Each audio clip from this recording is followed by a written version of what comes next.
Hello and welcome to the Light Your Life podcast. I am so absolutely excited and honored to be with my guest today.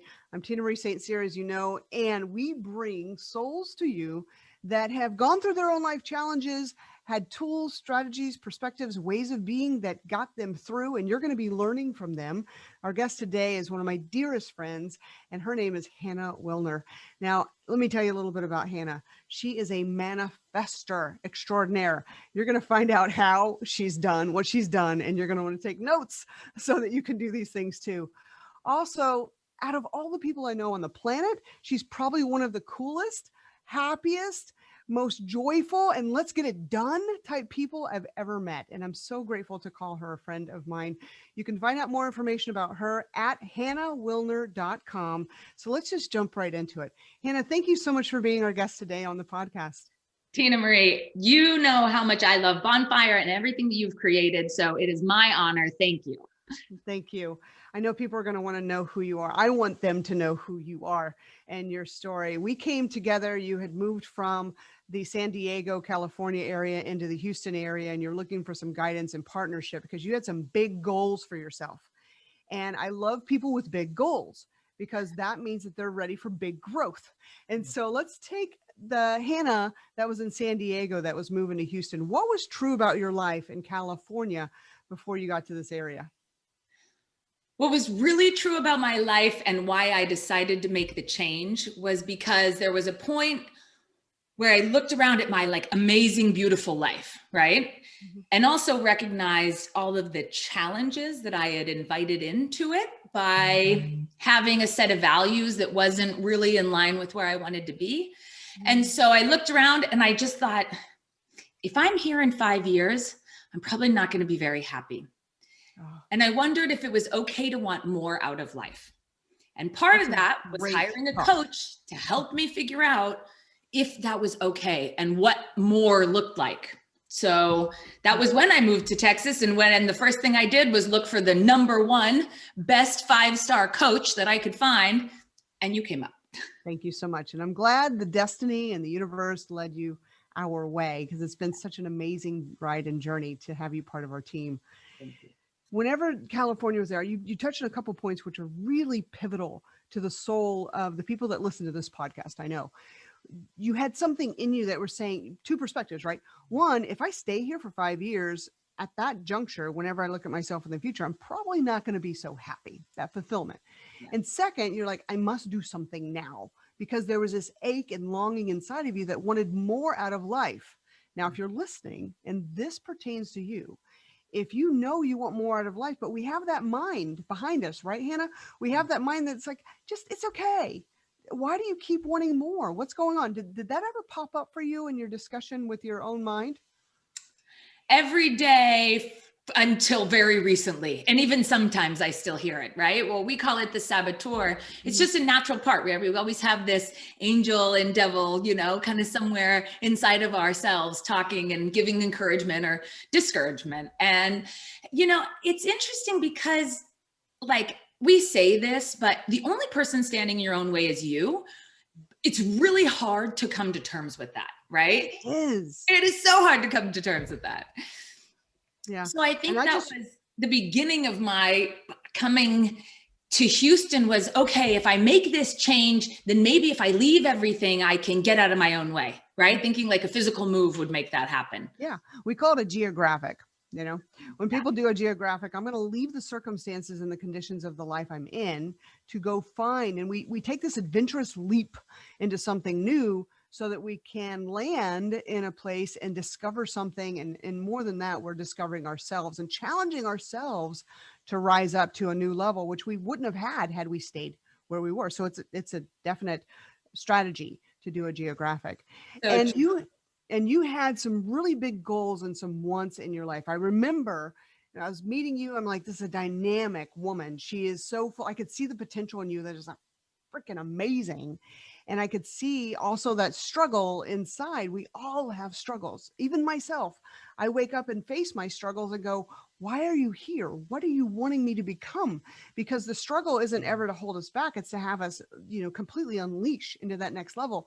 Do you remember some of those struggles inside your mind whenever you were doing that geographic, or before that, limiting beliefs that were in there that you knew if you stayed in that space for 5 years, it was not going to be pretty? Limiting beliefs. I think The back then version of Hannah, because you've yeah, grown so much. yeah, it wasn't, let's see. I want to say the limiting beliefs had more to do with my ability to become, right? I've said for well over 10 years that my goal, my mission in life is to help others achieve their potential. I worked for a company and I helped them create their mission, vision, values. And I thought, and this was back in 2011, I thought, oh, I should create my own. So at that point, I understood that my mission was to help other people achieve their potential, but I was doing nothing to make that happen, right? Right. I also had some goals physically because I had been really broken, like physically. I had back surgery and wrist surgery and a bone graft and like some pretty gnarly things that took me out of commission physically. So I had created some physical goals for myself. And then in general, it was like to realign and understand, how can I be a person that I'm proud of, that I'm inspirational. That was also one of my goals. And at that point, I didn't have a lot that was inspirational besides my positivity, right? And I've always been a pretty Pollyanna person. So you get that. Yeah, you get that. I love the Pollyanna. Yeah. I remember there was one limiting belief that you'd come in with, and we tackled pretty fast. And it was, you're wanting to build your circle, and you want to have a greater circle of influence of kick-ass people, right? And of course, we all want that, because whenever we have that, then it helps us to grow as well. And there's this one part of you wondering, well, how do I do it? Like, who am I to go reach that? You had the desire, but there was an inconsistency between where you're starting and where you knew you were going to end up. And oftentimes we have that. It's like the invisible bridge. We know where we are. I'm standing in this space and I can see over there across the bridge, but I don't see any way to get to it. And that's what coaching and strategy does to help us take us from where we are to where we want to be. And you tackled it. You tackled it full force. It was awesome. You know what? Where I had some help was obviously coaching from you, but this community that we collected also, right? And seeing that my ability to meet people, I easily meet people, right? I love meeting people. I love talking to people. And so I could be myself in my love for people and appreciation and all the good things that I am, and still be strategic in reaching out to the people that I want to surround myself with, meaning they have the same energy state, they're positive, they want to live above the line, right? They want to have contribution and growth in their life. And those are two keys that we talk about a lot in Bonfire coaching. But for me, the people that are in my circle, we say, what's the saying, that we are a sum of the 5 people that we hold closest to us. Right. When I moved from San Diego, and trust me, I love my friends, but growth and contribution weren't a part of that life. When I moved to Houston and participating in Bonfire and recognizing those as what I desire to have around me, made it a lot easier to move forward and seek that in people. So definitely. Now I feel like I am, appropriately a sum of the people around me, because we're all driven and we're all trying and we're all growing and learning and developing. So, and sharing with each other, right? Yeah. And supporting each other. There's no competition in this tribe at all. So which nice. Is awesome. It's so nice. There's some things that you are known for, which I love. I want to dive into. And if you want to remember who we're talking with here, this is the amazing Coach Hannah Wilner. You can find out more information about her at her website at hannahwilner.com. And you can also find her at Bonfire Coaching, because she's one of our just amazing lead coaches here. And we love how she also helps the other coaches, and she helps so many clients. So thank you very much. You are known for helping people with perspective, and knowing that is an energy source and a super weapon, that once we understand the power of perspective, it's a total game changer of life. Can you help us understand how you first discovered that the power of perspective was going to be a game changer for you? Yes. All right. I'm going to tell a story, but I also want to give a little bit of a tip. Okay. So one of the truths that is a little hard for people to recognize, but one of our truths that when you get a hold of it is so important, is that we are in control of our thoughts, our feelings, and our actions. Okay. Oftentimes people are comfortable with knowing that we're in control of our actions. And sometimes people are okay with being in control of your thoughts, but most of the time people don't understand that you're in control of your feelings. So perspective for me is directly tied to being able to control your feeling. Here's how it works. This is quite a few years ago. I was working on a project in Atlanta. I was living in San Diego, but working on a project in Atlanta. I was traveling 3 weeks out of the month. The project was challenging, to be kind. Okay. Let's just say I had a lot of it wasn't an easy project for me. I had also back in San Diego started dating a gentleman.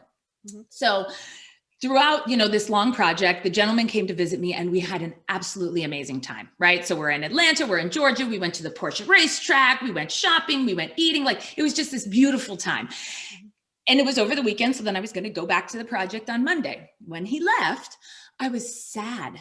I was frustrated. I was depressed. I did not want to go back to the project. And I was really focusing on missing my person and being frustrated about this project that I was working on and feeling generally upset about my life, right? My coach at the time said, "Why would you choose to feel that?" And before that moment, I had never really understood that how I was choosing to look at the situation directly affected my ability to feel happiness and joy and abundance. And so that for me was the big click in how important perspective is in our life, because here's the other perspective. There's so many, right? There's multiple, literally infinite possibilities for perspective. Right. I was choosing in that moment to look at the perspective of lack, of missing, of frustration, which resulted in feelings of sadness and anger and mad, right? Right. So when I shifted my perspective, here's what it shifted to. How awesome that somebody came to visit me and that we had such a great time and that I'm going to go see him again. And how awesome that this project is almost done and that I'm doing a good job for the effort that I'm supposed to be doing. Those thoughts, that perspective changed my feelings to confidence, happiness, contribution. So that's why perspective for me is so important, because we are all in charge of our thoughts, our feelings, and our actions. And perspective is the thing that can change that immediately. So that's why perspective is very important for my life. It changed my life and it changes my feelings, which then go out to the world. They go out to everybody, right? That is amazing. And thank you for sharing that story. I could totally feel the connection there for the Hannah that had that aha moment, which is awesome. What would you advise people to do if they don't have that coach necessarily right in front of them going, "Hey, why would you choose to feel that way?" Right? What can they ask that question of themselves? Obviously they could.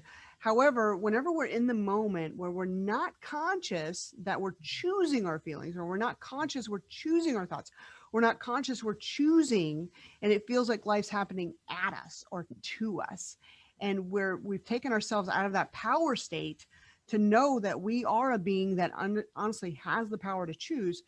What can you offer as a thread pull so they realize, hey, they wake up a bit and say, I do have power. I do have choice. I like that. What I tell my clients and anybody who will listen really is that when you pay attention to your feelings, because that's the thing that's easiest to identify, right? Anger, frustration, sadness, happiness, joy, elation. When you pay attention to your feelings, that is the trigger. That can be the flag where you recognize, I don't like this feeling. I want to feel different, right? And to me, recognizing the feelings can be the thread pull that says, I know I don't want to be here. Then it pulls a little bit and you think, okay, how am I looking at this situation? It brings in mindfulness, right? By recognizing your feelings, we can start to tug on it. And then you start to understand mindfully, like, okay, what story am I telling myself? Or what meaning am I giving to this story?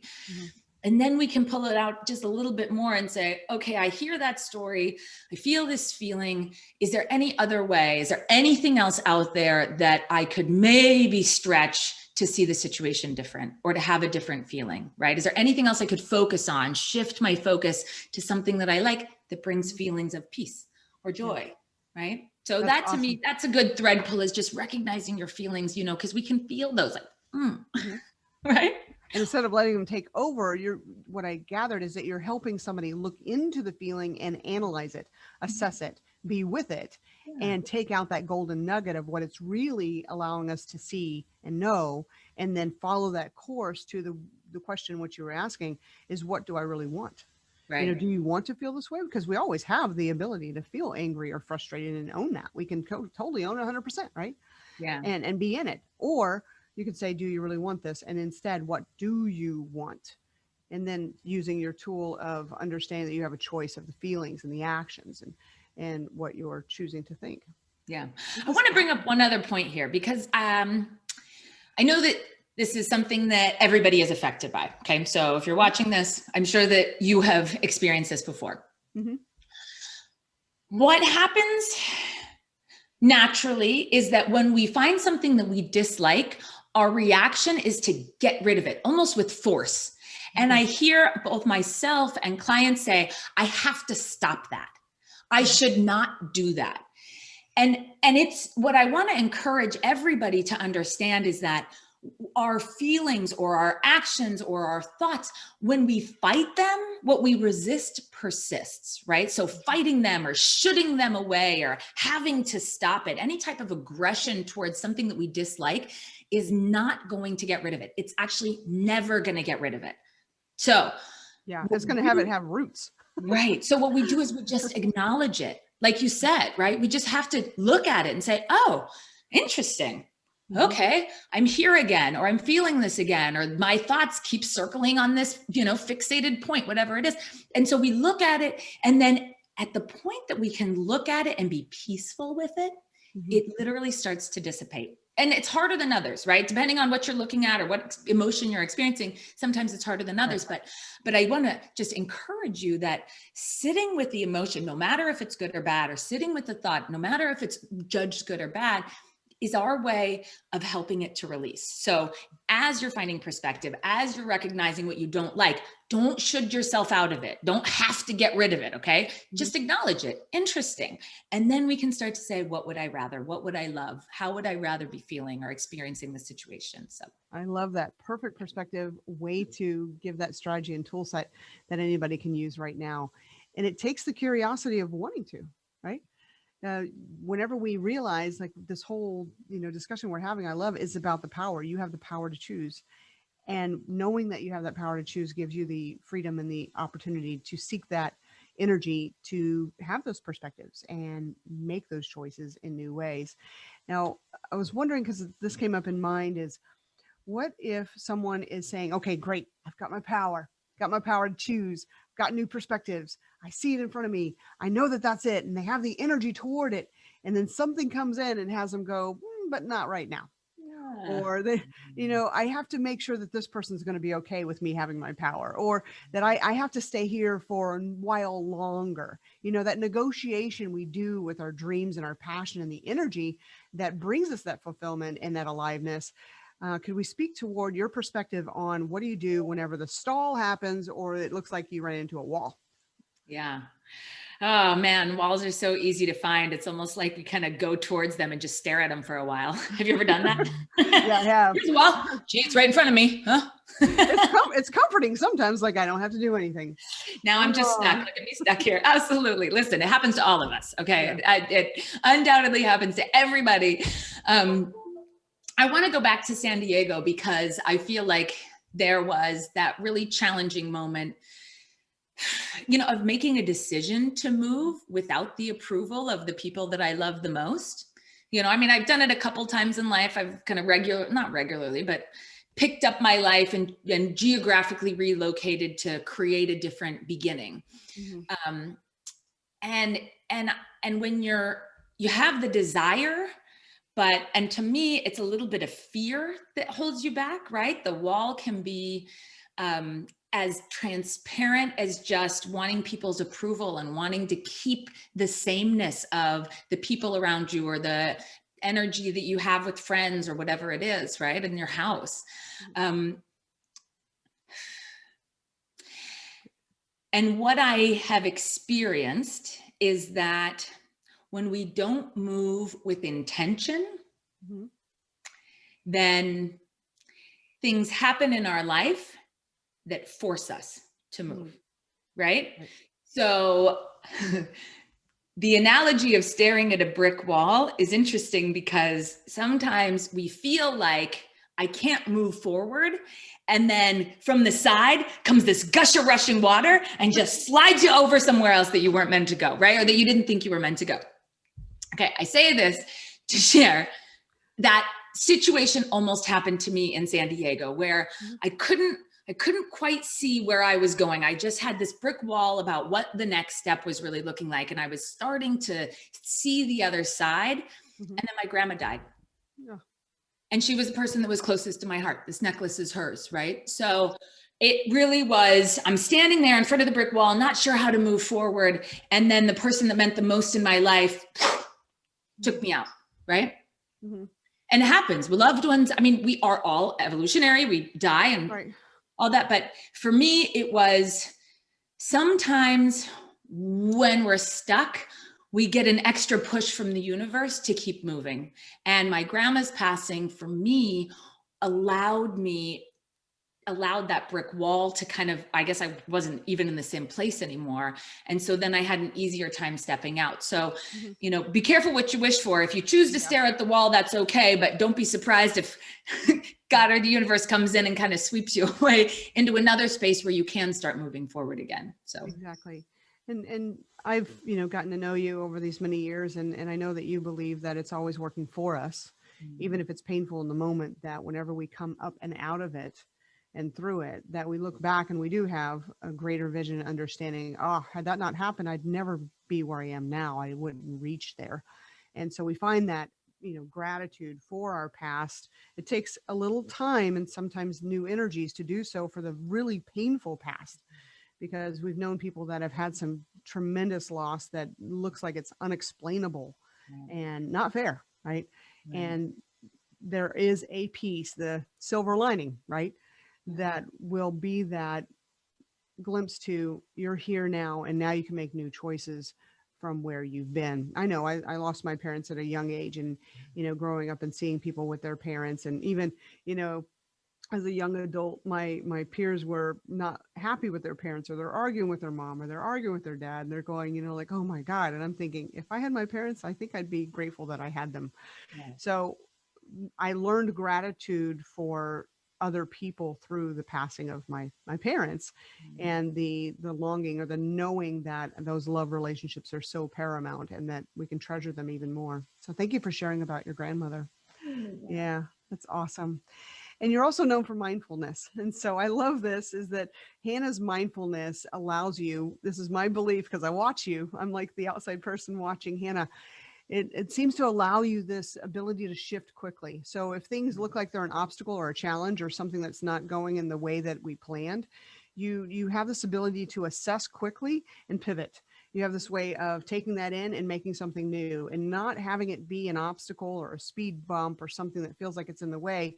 You literally use it like a qigong move, like, okay, I'll take it and I'll, you know, here we go. That mindfulness component of your life, has it always been there, or did you develop and cultivate that? I was going to say, practice is the name of the game. Okay. Well, I say that about life in general. Okay. So for everybody who's watching, especially on the Bonfire page, you got to know, this is practice. Okay. There's no one game that you play and then it's over. Like, this is the game and we are practicing in it. And with mindfulness, it is an everyday practice. And for me, it did start with meditation. I really struggled with it. I mean, meditation in general, my mind's always, you know, I was ADD, whatever, ADHD, and, you know, just all over the place. And so, again, a coach assigned me meditation to help me, whatever. As I began to practice regularly, even 5 minutes a day, all of a sudden I started to have a different association with what my thoughts were, because now instead of believing them and getting caught up in every thought that was spinning and out, I was able to catch it and say, interesting that thought, interesting that thought, interesting that thought. So by practicing being aware of what those thoughts were, I developed a deeper understanding of how much my thoughts were controlling what I was doing, right? Because the thoughts had feelings, the feelings have actions, okay? Mm-hmm. So with mindfulness, now I have a really great relationship with it. By no means am I mindful all the time. You can ask my husband. But what I am proud of, I guess, is that the mindfulness that I have practiced and have cultivated allows me to really recognize what is happening, right? Am I getting caught up? Is the other person getting caught up? Is there constriction in the flow of communication? And so a thing that I do is when I'm mindful of it, let's say a constriction, right? Two people are talking, or, there's frustration there. Feel it, right? You feel it. I can feel it. And so I'm mindfully aware that I feel this, that I'm sensing this. And so being mindful, I know that I'm just in this moment. And so I literally energetically expand it. Mm-hmm. I just choose, because if I'm aware to feel the constriction, then I can be aware enough to say, then I expand it, I let it go, right? Yes. So this is what a practice that you can do with mindfulness is just catch where you are in the moment. And it's the game changer in a lot of ways. I mean, intention, mindfulness, and perspective are, the three of the major keys to changing anybody's life, for sure. Yeah. With mindfulness, though, it helps you to, in the moment, be aware and shift whatever it is that you would naturally do into something that you desire to do, right? So this is where we can become better people, is through mindfulness and saying, I feel this constriction. I'm going to expand it. I'm going to expand myself. I'm going to be more open to the conversation or more curious or whatever it is. So mindfulness is really important. And I do think that meditation is a very critical part of mindfulness, because it's the only time in our waking days where we can take that separation space and recognize thoughts as just thoughts. Other than that, we're usually caught up in our thoughts, and it's whatever. Yeah. And it goes back to your saying we have power to choose, right? Yeah. So we have power to choose to meditate and take that time consciously to watch our thoughts and to get into that skillfulness of understanding our mind is not in control of our life. We can be in control of our mind. Right? What a concept, huh?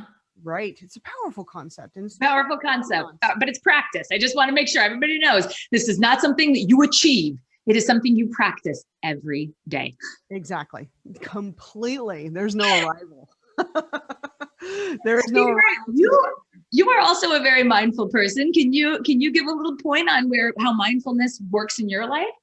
Yes, I've done a lot of this practice, and it is a daily practice, and sometimes multiple times daily practice, to remove myself from the circumstances or the conversations or the litany of what's going through the mind, and taking that very decisive, disciplined, I'm tuning out right now for a period of 10 to 15 minutes and going into that meditative space. Whenever we start, it's not easy. I remember when I first started, I thought, okay, people must be better at this than me. Right. Because it's so hard. It's so hard. So hard. And so I literally decided there's other things I'm missing. I convinced myself that I was missing some other aces in my hand that would make this easier for me. So I went down the path in my 20s of studying Buddhism. I must become a monk to make this happen, right? Only monks can meditate. And then I also had the belief that I have to take all animal out of my diet. So I'm going to become a vegetarian and then a vegan. That must be the secret weapon for people, because monks are vegetarian. So damn it, I have to become vegetarian too. And I was like, and then I even got to this place where I can't touch money, because money must have some kind of evil energy to it for this meditative thing. And I swear I just made my whole life complicated. I was trying to ace this meditation thing, and by the same token, I was creating so much more chaos in my thinking. So it was fun to watch and look back on it. That's not who I am today. It has nothing to do with what we're eating. It has nothing to do with whether or not we're in a cave or on top of a mountain.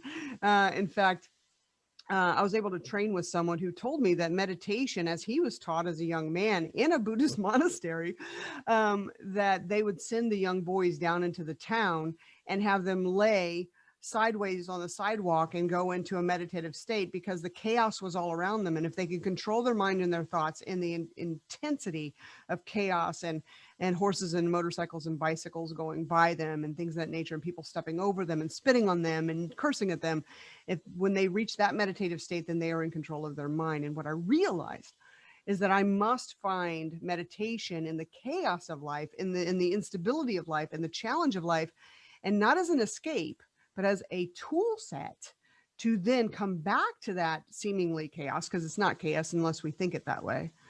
And then have these greater perspectives, exactly what we're talking about today, Hannah. Exactly. And whenever I could have those greater perspectives, then it's no longer an obstacle. It's no longer a challenge. It's an opportunity. It's a possibility. It's a sense of wonder. It's fascination. It's like, let's dive into this and have fun. Every moment can become an adventure, which I love, because that's what we help our clients with here at Bonfire. Do you love the adventure life, Tina Marie? I absolutely love the adventure life. I do. I absolutely love it. You know, even the hard journey, parts. Right? This journey that we're on, this practicing, this continual, growth that we have the ability to choose, right? To choose to surround ourselves by people that lift us up, to hold perspectives that bring us joy. I mean, the ability to be intentional about making sure that we're addressing the things that we want to do or be, whatever that is. I mean, I'm in a place where I really enjoy, and I find like excitement in the changes and the new opportunities that come with life. Haven't always been that way, right? Sometimes it's like, no, I want to be here, or I want to achieve that thing, or whatever it is. Now it's like, well, it's a lot more flowy now, I would say. Like, do you ever have the shoulds want to come in? I see them and I'm like, what are you doing? The shoulds don't belong in this mind any longer. Right. Yep. That's what we were talking about with perspective, right? We don't try and force it. We don't try and fight it. We don't should ourselves or other people. No shoulding on people. No shoulding. No shoulding. I am going back to a text that we had, and I wanted to put this because this sums up where you are in your life and what you contribute. And I want people to know. She texted me in all caps, "I love being a coach," with 4 exclamation points. It's so awesome. And it's the most effortless gift you've ever had. And it takes skill to get where you are. And congratulations on being that for other people and loving the profession that you found yourself in. And I know we have just a couple minutes. I wanted to also touch on the corporate training, because you have found a new light and love, and you have this amazing corporate background, project management, and you've worked with so many different groups. You alluded to that, living in San Diego and working on the other coast. And so that experience that you bring with so many different dynamics of corporate cultures and the dynamics of the project scope, help us understand what enlivens you about corporate coaching and corporate training that you're bringing to the world.